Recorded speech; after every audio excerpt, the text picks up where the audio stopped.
की मोहब्बत। अदनान बहुत शरारती बच्चा था। गर्मियों के दिन थे। उसके सब घर वाले गर्मी से महफूज रहने के लिए अपने अपने कमरों में सो रहे थे। अदनान को जैसे ही मौका मिला वो कमरे से बाहर निकल आया और सबकी नजरों से बचता चिड़िया के घोंसले के पास पहुंच गया। चिड़िया जब भी बच्चे देती थी, अदनान इसके बच्चों को निकाल लेता। अपने बच्चों को घोंसले से निकलता देखकर चिड़िया शोर शराबा करती। इस मंजर से अदनान को बहुत खुशी होती थी।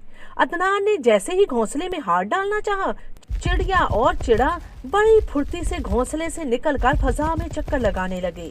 इनकी नजरें अदनान पर थीं। अदनान ने घोंसले के अंदर झांका, वहाँ अभी बहुत से नन्हे नन्हे बच्चे थे। इसी वक्त बाहर निकलकर अदनान की अम्मी ने गुस्से से कहा, अदनान क्या कर रहे हो? अम्मी आप? मैं तो कुछ नहीं कर रहा। पता नहीं ये चिड़िया क्यों शोर कर रही है। कितनी बार तुम्हें समझाया है कि इन बेज़बान जानवरों को मत छेड़ा करो, फिर भी बाज नहीं आते।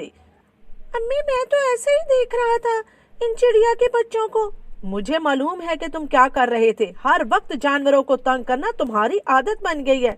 चलो चलकर कमरे में आराम करो। कैसी कड़क धूप पड़ रही है और तुम हो कि चिड़िया को तंग कर रहे हो। अदनान को अपनी अम्मी से बहुत डर लगता था, इसलिए इनके डर से वापस अपने कमरे में आ गया। सुबह के वक्त अदनान सोकर उठा तो इसका बदन बहुत तेज तप रहा था। अदनान को बहुत तेज बुखार हो गया था और उसे आराम नहीं आ रहा था। कई दिन गुजर जाने के बावजूद भी उसका बुखार ना टूटा। अदनान की तबीयत दिन ब दिन बिगड़ती जा रही थी। वो बिस्तर से लग गया था। कमजोरी के बायस इसके जिस्म की हड्डियां भी नमोदार होने लगी थीं। अदनान को अस्पताल में दाखिल कराना पड़ा। अदनान पर टाइफाइड का हमला हुआ था।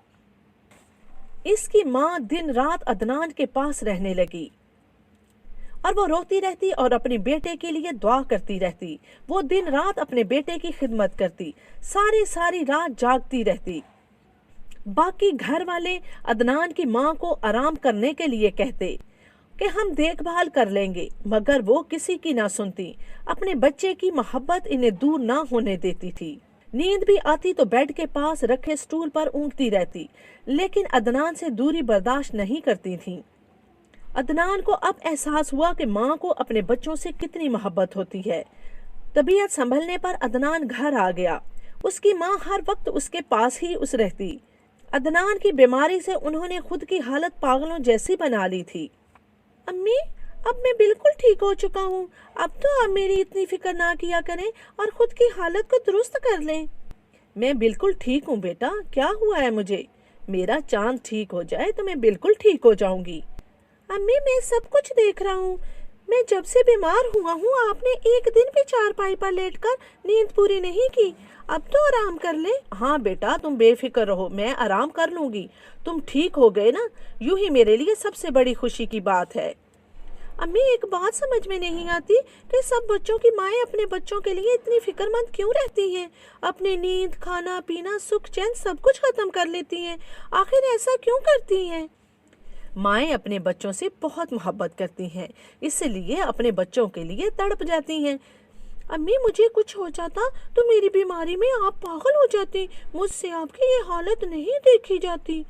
बेटा अपने बच्चों के लिए जानवर भी पागलों की तरह हरकत करने लगते हैं। जब तुम परिंदों के बच्चों को पकड़ते हो तो वो किस कदर शोर मचाते हैं।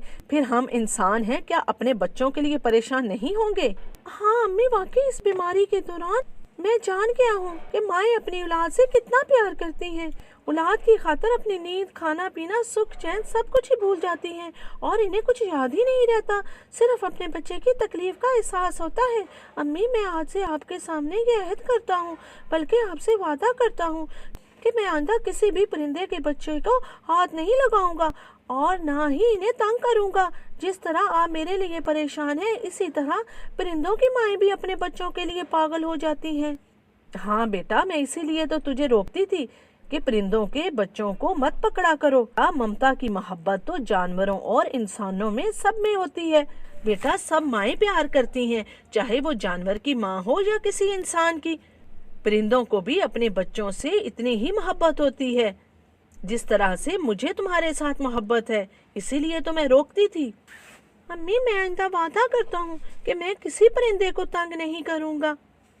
हाँ मेरा बेटा, शाबाश, आइंदा किसी परिंदे को तंग ना करना।